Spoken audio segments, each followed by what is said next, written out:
Recording.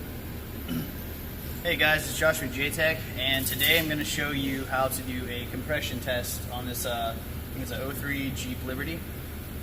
First things first, just make sure you always got safety glasses when you do these kinds of tests. That way if anything comes out of the cylinders, it doesn't pop you in the face or in the eyes. Well, the first thing that I did was verify the concern. This Jeep was running rough. We wanted to figure out why. We had suspicion to believe that, you know, it had something to do with maybe some blow-by in the cylinder or something like that. We checked the spark plugs. As you can see right here, there's a little oil on them. On almost every single one of them, so that indicates maybe there's a little bit of blow-by in the cylinders.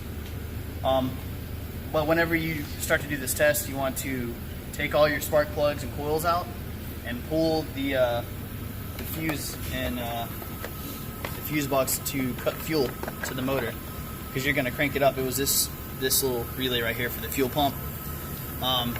Basically, because you're going to crank the engine over, you don't want it to start, and it's going to give you a compression reading after you screw the hose and the compression tester into the cylinder.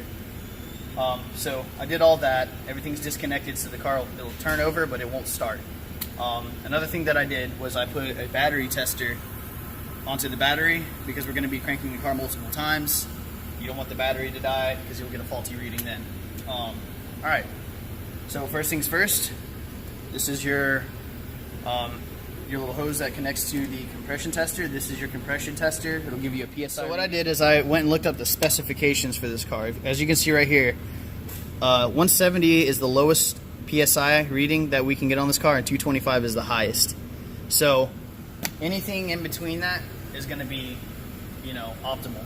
So these things are, you know, certain thread size. Make sure that it fits in the cylinder. We'll go right here to cylinder number 1. Thread the hose in here, and usually you want to get these to where they're just tight, not to where you're doing damage to the threads inside. All right, it's just now tight. You hook up your gauge to the compression tester. And I have Mike inside the vehicle. He's going to start it for me until this stabilizes and gives me an accurate reading.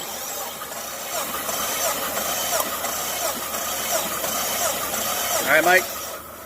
So as you can see, it's about 115, 114 PSI. That is extremely low for this car. Like I said before, it's supposed to be between 170 and 225. So whenever you do this, you can write down your readings here. And when you do them through multiple cylinders, you can compare the readings that you get. You know, the rest of the cylinders, they might be fine.